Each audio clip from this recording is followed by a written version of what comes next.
በዓለም የፖለቲካ መድረክ ላይ ታላላቅ የሚባሉ ኃይላት ውርደትና ሽንፈትን የሚከናነቡባቸው የታሪክ አጋጣሚዎች ጥቂት አይደሉም።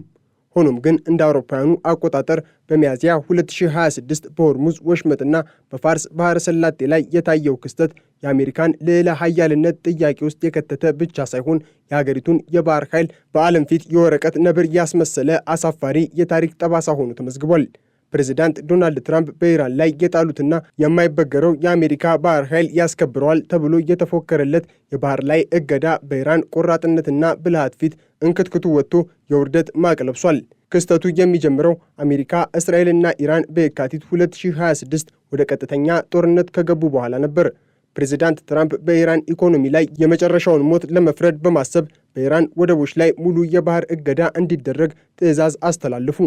የአሜሪካ ማዕከላዊ እዝ ወይንም ሴንትኮም አዛዥ አድሚራል ብራድ ኩፐር አሜሪካ የኢራንን የንግድ ፍሰቶች 100% አቁማለች፣ አንዳችም የኢኮኖሚ እንቅስቃሴ ከኢራን ወደቦች አይወጣም በማለት በኩራት መግለጫ በሰጡ በሰዓታት ውስጥ ነበር የኢራን መርከቦች የአሜሪካን አንገት የሚያስደፋ የድፍረት እርምጃ የወሰዱት። የኢራን ይፋዊ የዜና ወኪል የሆነው ፋርስ ኒውስ በሳተላይት መረጃዎች አስደግፎ እንደዘገበው ባለፉት 72 ሰዓታት ውስጥ ብቻ 52 የኢራን መርከቦች አሜሪካ ያስቀመጠችውን የማይታለፍ አጥር ጥሰው አልፈዋል።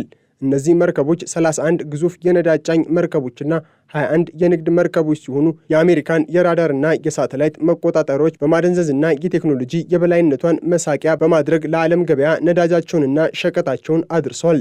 ይህ ክስተት በዋሽንግተን ቤተ መንግሥት ውስጥ ከፍተኛ ድንጋጤን እየፈጠረ ሲሆን የአሜሪካ ባህር ኃይል መኮንኖች በራዳራቸው ላይ መናፍስት የሚመስሉ መርከቦችን እያዩ እርምጃ መውሰድ ባለመቻላቸው እርስ በርሳቸው ሲወነጃጀሉ ከርሟል። ፕሬዚዳንት ትራምፕ በቶሎ ብልህ ሁኑና ስምምነት ፈርሙ እያሉ በዛቻ ቢናገሩም በምድር ላይ ያለው እውነት ግን የኢራን መርከቦች የአሜሪካን የጦር መርከቦች ልክ እንደ አሻንጉሊት እየተመለከቷቸው ከጎናቸው በንቀት እያፏጩ የማለፋቸው ጉዳይ ነው። ይህ ሽንፈት የአሜሪካን ወታደራዊ ስም ብቻ ሳይሆን የትራምፕን የውጭ ጉዳይ ፖሊሲ በዓለም ፊት አራክቶታል። የአሜሪካ የጦር መርከቦች በሆርሙዝ ወሽመጥ ላይ ተሰልፈው ሳለ 52 መርከቦች በ3 ቀን ውስጥ ሰንጥቀው ማለፋቸው ለአሜሪካ ወታደራዊ ተቋም የማይጠፋ የታሪክ ጠባሳ ነው። የኢራን የበላይ መሪ አያቶላ ሞጅታባ ካሚኒ ይህንን የአሜሪካን ውርደት አስመልክቶ ለዓለም ሕዝብ በሰጡት የመልካም ምኞት መግለጫ ላይ ዛሬ አሜሪካ በአካባቢው ላይ የነበራት ሕልም አብቅቶለታል ብለዋል። ካሚኒ ባስተላለፉት መልእክት ዓለምን በጉልበት እንቆጣጠራለን የሚሉት የአሜሪካ መርከቦች በሆርሙዝ ወሽመጥ ላይ አሳፋሪ ሽንፈት ደርሶባቸዋል። 52 መርከቦቻችን የአሜሪካን እገዳ ጥሰው ሲያልፉ አሜሪካውያን የሚይዙትና የሚጨብጡት አጥተው በድንጋጤ ሲንቀጠቀጡ ታይተዋል። ይህ ለፋርስ ባህረ ሰላጤ አዲስ ምዕራፍ ነው።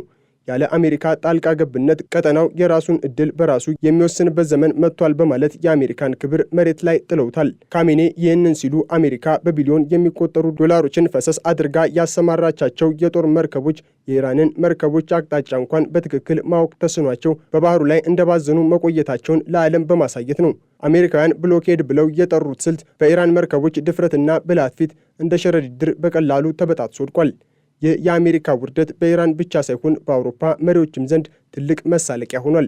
የጀርመኑ ቻንስለር ፍሬድሪክ ሜርዝ የአውሮፓ ኢኮኖሚ በአሜሪካ የተሳሳተ የብሎኬድ ስልት ምክንያት ወደ 0.1% እድገት ዝቅ ማለቱንና የዋጋ ግሽበት ጣሪያ መንካቱን በመጥቀስ አሜሪካ በኢራን ላይ የከፈተችውን የወረቀት ጦርነት ክፉኛ ነቅፈዋል። ሜርዝ ከቅርብ ረዳቶቻቸው ጋር በነበራቸው ውይይት አሜሪካ በኢራን ፊት ክብሯን ተነጥቃለች፣ የትራምፕ እገዳ ኢራንን ከመጉዳት ይልቅ አውሮፓን አደይቷል፣ ኢራን ግን መርከቦቿን በፈለገችው ሰዓት እያሳለፈች አሜሪካን በዓለም አደባባይ እያዋረደች ትገኛለች። ይህ ለአሜሪካ ትልቅ የታሪክ ሽንፈት ነው ማለታቸው ተሰምቷል። የአውሮፓ ባለሥልጣናት አሜሪካ የኢራንን መርከቦች ማቆም ቀርቶ የራሷን የሳተላይት ምልክቶች እንኳን ከኢራን የቴክኖሎጂ ጥቃት መከላከል አለመቻሏን እንደ ትልቅ ድክመት ቆጥረውታል። የጀርመን መገናኛ ብዙሃንም የዋሽንግተን ውድቀት በፋርስ ባህር በሚሉ ርዕሰ ጉዳዮች ላይ የአሜሪካን የባህር ኃይል ኪሳራ ሲዘግቡ ሰንብተዋል። የአሜሪካ ባህር ኃይል በበኩሉ ሽንፈቱን ለመሸፈን በሚመስል መልኩ እገዳው አሁንም እንደቀጠለ ነው የሚል መግለጫ ቢሰጥም የሳተላይት መረጃዎች ግን ሌላ እውነትን ይናገራሉ። እንደ ሪችስታሪ ያሉ ከዚህ ቀደም በአሜሪካ ማዕቀብ የተጣለባቸው የኢራን መርከቦች የአሜሪካን የባህር ኃይል መርከቦች መሃል ለመሃል ሰንጥቀው ሲያልፉና አቅጣጫቸውን እየቀያየሩ አሜሪካውያንን ግራ ሲያጋቡ የታዩበት ክስተት እጅግ አስገራሚ ነው። እነዚህ መርከቦች የራዳር ምልክታቸውን በማጥፋትና የሐሰት መረጃዎችን በመልቀቅ የአሜሪካን የጦር መርከቦች ባዶ ባህር ላይ ሲጠባበቁ፣ እነሱ ግን በሌላ አቅጣጫ ነዳጃቸውን ጭነው ሲወጡ ታይተዋል። ይህ የአሜሪካን ወታደራዊ ቴክኖሎጂ ትርጉም አልባ ያደረገ እርምጃ በዓለም የጦር ታሪክ ውስጥ አሜሪካ ከደረሰባት ትላልቅ ውርደቶች መካከል አንዱ ሆኖ ተመዝግቧል። የሳተላይት መከታተያ ድርጅቶች እንደሚሉት የኢራን መርከቦች አሜሪካውያንን ለማታለል የተጠቀሙበት ዘዴ እጅግ የረቀቀና የአሜሪካን ሃይቴክ ሲስተሞች መሳቂያ ያደረገ ነው። የኢራን መርከቦች የአሜሪካን እገዳ ጥሰው ሲያልፉ የሚያሳዩት ድፍረትና ንቀት በአሜሪካ ወታደሮች ዘንድም ከፍተኛ የሥነ ልቦና ስብራትን ፈጥሯል። በባህሩ ላይ የተሰማሩ የአሜሪካ ባህር ኃይል አባላት የኢራን መርከቦች ያለምንም ፍርሃት ከጎናቸው ሲያልፉና የሬዲዮ ምልክቶችን በንቀት ሲመልሱ ታላቋ አሜሪካ በኢራን ፊት ተንበርክካለች የሚል ስሜት እንዲሰፍን አድርጓል። ፕሬዚዳንት ትራምፕ በኢራን ወደቦች ላይ የጣሉት እገዳ መክሸፉ ብቻ ሳይሆን ኢራን በአጸፋው አሜሪካ እገዳውን ካላነሳች እኛም መላውን የባህር ንግድ እንዘጋለን ስትል የሰጠችው ማስጠንቀቂያ ዋሽንግተንን ይበልጥ አጣብቂኝ ውስጥ ከቷታል። የኢራን የጦር አዛዥ አሊ አብዱላሂ አሜሪካ የምትቀጥል ከሆነ እኛ የፋርስ ባህረ ሰላጤን ብቻ ሳይሆን የኦማን ባህርንና ቀይ ባህርን ጭምር ሙሉ በሙሉ እንቆጣጠራለን ማለታቸው አሜሪካ በአካባቢው ያላት የበላይነት ማክተሙን የሚያሳይ ነው። የአሜሪካ ባህር ኃይል 5ኛ ፍሊት በባህረ ሰላጤው ላይ በሺዎች የሚቆጠሩ ወታደሮችንና በቢሊዮን የሚቆጠሩ ዶላሮችን የሚጠይቁ አውሮፕላን ተሸካሚ መርከቦችን አሰልፈው ሳለ 52 መርከቦች አሜሪካውያንን ሰላም እያሉ ሲያልፉ ማየት በፔንታጎን ኮሪደሮች ውስጥ ትልቅ ቁጭትን ፈጥሯል። አድሚራሎችና ጀነራሎች ለፕሬዝዳንት ትራምፕ ምን ብለው ሪፖርት እንደሚያደርጉ ግራ ገብቷቸዋል። የትራምፕ ጌት ስማርት ሱን ማስጠንቀቂያም አሁን ላይ ለኢራን የፈገግታ ምንጭ ሆኗል። ኢራን አሜሪካን በዓለም ፊት አሳፍራታለች።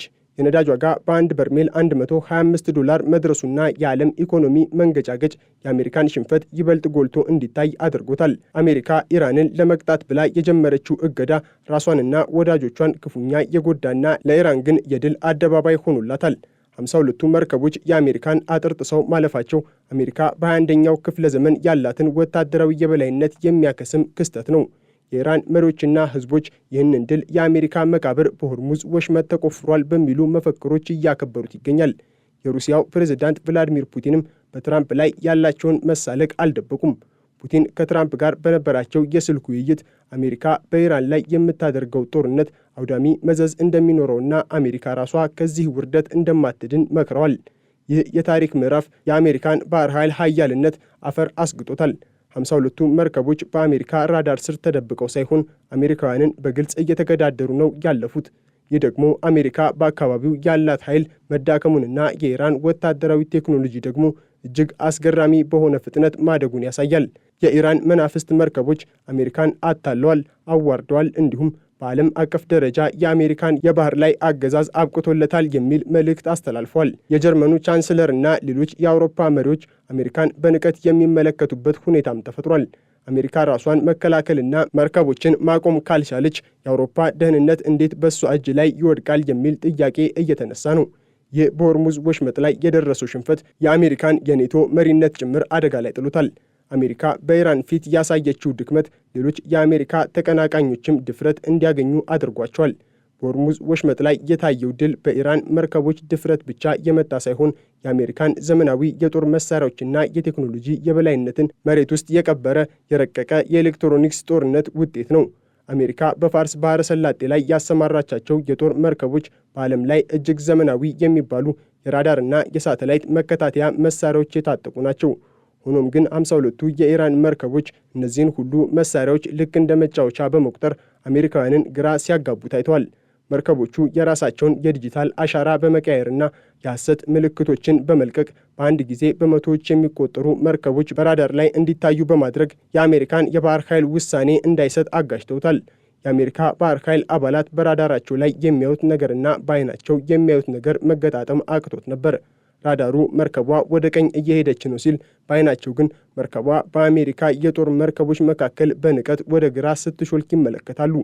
ይህ በአሜሪካ ወታደራዊ ታሪክ ውስጥ ታይቶ የማይታወቅ የቴክኖሎጂ ውድቀት ነው። የኢራን መናፍስት መርከቦች አሜሪካውያንን ያዋረዱት በኃይል ብቻ ሳይሆን አሜሪካ አምናበት የነበረውን የቴክኖሎጂ አቅም በመርታት ነው። የኢራን የበላይ መሪ አያቶላ ሙጅታባ ካሚኒ ይህንን አስመልክቶ ሲናገሩ አሜሪካውያን በብረትና በኤሌክትሮኒክስ አምላካቸው ታምነው ነበር። እኛ ግን በልጆቻችን ቆራጥነትና በራሳችን ዕውቀት ያንን ሁሉ ወደ አመድነት ቀየር ነው በማለት በንቀት ተሳልቀዋል። በሆርሙዝ ወሽመጥ ላይ የታየው የአሜሪካ ሽንፈት በአውሮፓ መሪዎች ዘንድ ትልቅ ድንጋጤንና ንቀትን ፈጥሯል። በተለይም የጀርመኑ ቻንስለር ፍሬድሪክ ሜርዝ አሜሪካ የኢራንን መርከቦች ማቆም አለመቻሏንና በአውሮፓ ኢኮኖሚ ላይ የፈጠረችውን ቀውስ ክፉኛ ኮንነዋል። ሜርዝ በበርሊን በተካሄደው የፓርላማ ስብሰባ ላይ አሜሪካ ራሷን መከላከልና አንድን ወሽመጥ በቁጥጥሯ ስር ማድረግ ካልቻለች እኛ አውሮፓውያን ለደህንነታችን በእሷ ላይ መተማመን አንችልም በማለት የአሜሪካን ልዕለ ኃያልነት ጥያቄ ውስጥ ከተውታል። ሜርዝ በንግግራቸው መሃል አሜሪካ በኢራን ፊት የተከናነበችውን ውርደት እንደ መሳለቂያ በመጠቀም ትራምፕ ጌት ስማርት ሱን እያሉ ለኢራን ማስጠንቀቂያ ቢሰጡም አሁን ላይ ግን ብልህ መሆን ያለባቸው ትራምፕ ራሳቸው መሆናቸውን ዓለም ተረድቷል በማለት ተሳልቀዋል። አውሮፓ በአሁኑ ሰዓት በነዳጅ እጥረትና በዋጋ ግሽበት እየተሰቃየች ባለችበት ወቅት የኢራን መርከቦች የአሜሪካን አጥር ጥሰው ማለፋቸው አሜሪካ በአካባቢው ያላት የበላይነት መክሸፉን ለጀርመንና ለሌሎች የአውሮፓ አገራት ግልጽ አድርጎላቸዋል። ይህ ክስተት አውሮፓ ከአሜሪካ ጥገኝነት ወጥታ የራሷን መከላከያ እንድትመሰርት የሚያስገድድ የታሪክ እጥፋት ሆኗል። የአሜሪካ የባህር ላይ እገዳ መክሸፍና የኢራን መርከቦች በድል ማለፍ በዓለም የፋይናንስ ገበያ ላይ ከፍተኛ ድንጋጤን ፈጥሯል።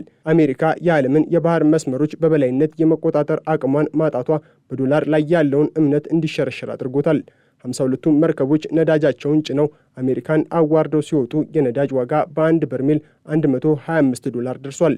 ይህ ደግሞ በአሜሪካ ውስጥ የዋጋ ግሽበትን በማባባስ የፕሬዝዳንት ትራምፕን አስተዳደር ለከፍተኛ ሕዝባዊ ተቃውሞ ዳርጎታል። የሩሲያው ፕሬዝዳንት ቭላዲሚር ፑቲን ይህንን አጋጣሚ በመጠቀም አሜሪካ በኢራን ፊት አሳፋሪ ሽንፈት መከናነቧን ብቻ ሳይሆን ዓለምን ወደ ከፍተኛ የኢኮኖሚ ቀውስ መክተቷን ገልጸዋል። ፑቲን በትራምፕ ላይ ያላቸውን ንቀት አልደበቁም። ትራምፕ በጉልበት ሁሉንም ነገር መቆጣጠር ይቻላል ብለው አስበው ነበር። ሆኖም ግን የኢራን መርከቦች አሜሪካ የድሮ ታላቅነቷ እንደሌለና ዛሬ አዲስ ኃይል በምስራቅ በኩል እየተነሳ መሆኑን አሳይተዋል ብለዋል። ይህ የኢኮኖሚ ቀውስ አሜሪካ በዓለም ላይ ያላትን የፋይናንስ የበላይነት የሚንድና አዳዲስ የንግድ መንገዶች በኢራን በሩሲያና በቻይና አማካኝነት እንዲከፈቱ የሚያበረታታ ሆኗል። በታሪክ አጋጣሚ ብዙ ሀያላን አገራት በባህር ላይ በደረሰባቸው ሽንፈት ምክንያት ከልዕለ ሀያልነታቸው ወርደዋል። አሜሪካም በ2026 በሆርሙዝ ወሽመጥ ላይ የደረሰባት ውርደት ለዚሁ ማሳያ ነው። 52 የኢራን መርከቦች በ3 ቀን ውስጥ የአሜሪካን አውዳሚ የጦር መርከቦች ንቀውና አዋርደው ማለፋቸው በፔንታጎን ውስጥ ትልቅ ውዝግብን ፈጥሯል። የአሜሪካ የባህር ኃይል አዛዦች እርስ በርሳቸው ሲወነጃጀሉና ለምን እርምጃ አልወሰዳችሁም የሚል ጥያቄ ሲቀርብባቸው የሰጡት ምላሽ መርከቦቹን ለማየትም ሆነ ለመቆጣጠር አልቻልንም የሚል ነበር። ይህ ደግሞ አሜሪካ በቢሊዮን የሚቆጠሩ ዶላሮችን ፈሰስ አድርጋ የገነባቻቸው ወታደራዊ ተቋማት በኢራን ብልሃት ፊት ተንበርክከዋል ማለት ነው። የኢራን መርከበኞች ድል አድራጊነታቸውን ለማሳየት የአሜሪካን የጦር መርከቦች በቅርብ ርቀት እያለፉ የድል ምልክቶችን ሲያሳዩና የሬዲዮ መልእክቶችን በንቀት ሲያስተላልፉ የታዩበት ቪዲዮ በዓለም ዙሪያ ተሰራጭቷል። ይህ ቪዲዮ ለአሜሪካ ታላቅ ውርደት ሲሆን፣ ለኢራን ግን የዘመናት ጭቆናና ማዕቀብ ውጤት ያላመጣ መሆኑን ለዓለም ያበሰረ ድል ነው። ፕሬዚዳንት ትራምፕ በጀመሩት ማክሲማል ፕሬዠር ፖሊሲ አሁን ላይ ተገልብጦ በአሜሪካ ላይ ማክሲማል ሂሙሌሽን ወይንም ከፍተኛ ውርደት ሆኖባታል። ይህ የታሪክ አጋጣሚ የሚያስተምረን አንድ ትልቅ እውነት አለ። በቴክኖሎጂና በኃይል የታጀበ ወታደራዊ ጥቃት በቆራጥነትና በብልሃት ፊት ውርደትን ሊከናነብ እንደሚችል ነው። አሜሪካ በሆርሙዝ ወሽመጥ ላይ የደረሰባት ሽንፈት ተራ ወታደራዊ ኪሳራ ሳይሆን ታሪክ የተቀየረበት ምዕራፍ ነው። የኢራን መርከቦች የአሜሪካን የባህር ኃይል ንቀውና አዋርደው ማለፋቸው አሜሪካ በዓለም አቀፍ ደረጃ ያላትን የፖለቲካና የወታደራዊ ተሰሚነት ክፉኛ የጎዳው አሳፋሪ ክስተት ሆኖ ለዘመናት ሲታወስ ይኖራል። ፕሬዚዳንት ትራምፕ የጀመሩት የብሎኬድ ጦርነት በአሁኑ ሰዓት የአሜሪካን ታላቅነት አፈር ያስጋጠና ለኢራን ከፍተኛ ክብርና ድል ያስገኘ የታሪክ ተቃርኖ ሆኗል። ዓለም ዛሬ እያየ ያለው አዲስ ኃይል በምስራቅ ሲነሳና አሮጌው ልዕለ ኃያል በሆርሙዝ ማዕበል ውስጥ ሲሰምጥ ነው። በሚቀጥሉት ቀናት አሜሪካ ከዚህ ውርደት ለመውጣት የምትወስደው ማንኛውም እርምጃ የኬዝፋየር ስምምነቱን አደጋ ላይ ሊጥል ይችላል። ይሁን እንጂ የኢራን መርከቦች ያስመዘገቡት ድል ግን ቀድሞውንም በታሪክ ሰሌዳ ላይ ሰፍሯል። 52ቱ መርከቦች የአሜሪካን ልዕለ ኃያልነት ጭንብል የቀደዱ መርፌዎች ሆነዋል። አሜሪካ በኢራን ፊት ተንበርክካለች። የሆርሙዝ ወሽመጥም የአሜሪካ ባህር ኃይል መቃብር ሆኗል ማለት ይቻላል።